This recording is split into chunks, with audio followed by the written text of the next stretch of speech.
Grains of desert sand still clung to Bryce Hollow's boots as he stepped up to the house he once called home. After spending the last 15 months at a classified location, carrying out missions he wasn't even allowed to acknowledge, he'd imagined this moment countless times. All he wanted now was to embrace his 6-year-old twins and feel his wife's arms around him again. But something was off. The oak tree in their front yard, once wrapped in yellow ribbons during his past deployments, stood bare. The house itself felt unfamiliar. New curtains hung in the windows. A different doormat sat at the doorstep.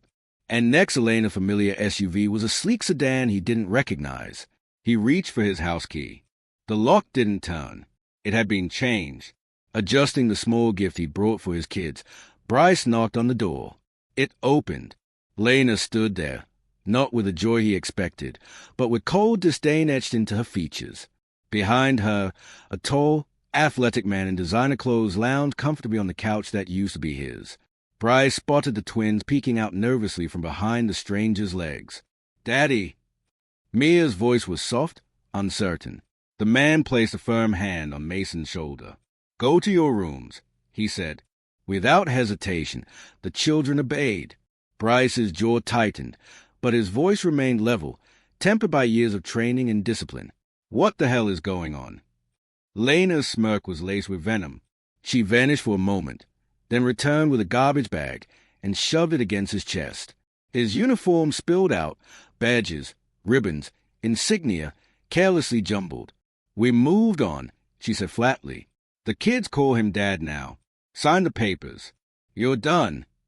The other man, Dallas Pierce, if the engraved Rolex on his wrist was to be believed, grinned smugly.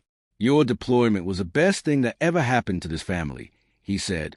Bryce looked at Lena, then at Dallas, then down at the divorce documents now in Lena's hand. "You've made a mistake," he said quietly. Dallas laughed. "What are you gonna do? Soldier boy, I make your annual salary every month. My uncle's a judge handling your case. Those kids, they barely remember your name."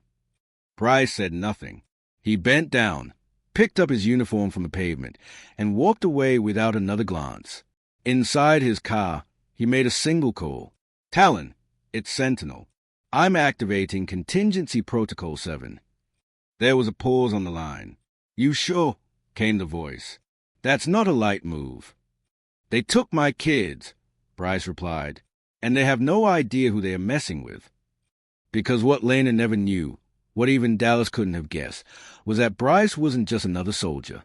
As Sentinel, he was the architect and commander of a covert intelligence unit that operated beyond the limits of law and borders.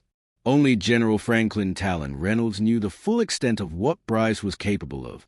Before enlisting, Bryce had been a prodigy at MIT, specializing in cybersecurity and data systems. The military had sharpened those talents into weapons.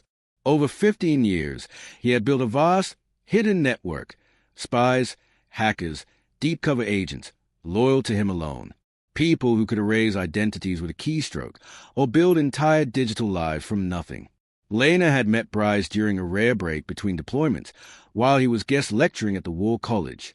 She'd been drawn to his quiet confidence, unaware that beneath the calm exterior lived a man who had toppled governments from behind a keyboard.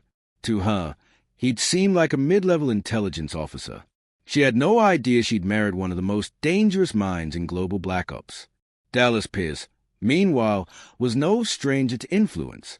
Nephew to Superior Court Judge Randall Pierce, he was heir to Pierce Development Group, a real estate empire built on political favors and backroom deals. He had met Lena at a charity event just 8 months into Bryce's deployment.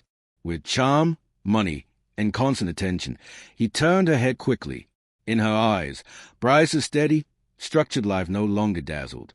What she never understood was this: Bryce could have given her the world. Bryce's simple lifestyle was by choice, not out of necessity. The college fund for the twins wasn't just some small savings. It was a trust worth millions, quietly built over years of careful investment. As Bryce pulled away from the house, he wasn't shattered. He was thinking several moves ahead. 12 hours later, Dallas sat in his office when his phone rang.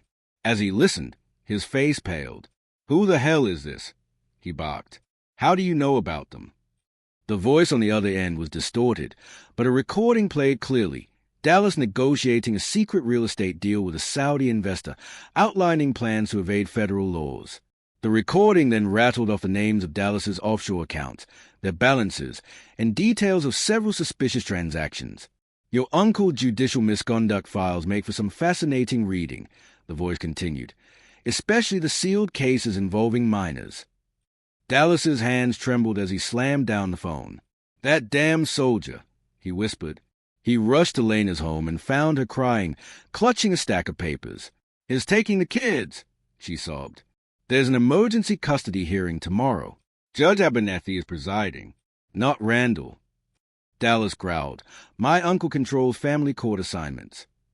No longer, Lena replied. He has been suspended temporarily while they investigate ethics violations. The following morning, they arrived at the courthouse to find Bryce waiting calmly, accompanied by a sharp-looking woman in a flawless suit.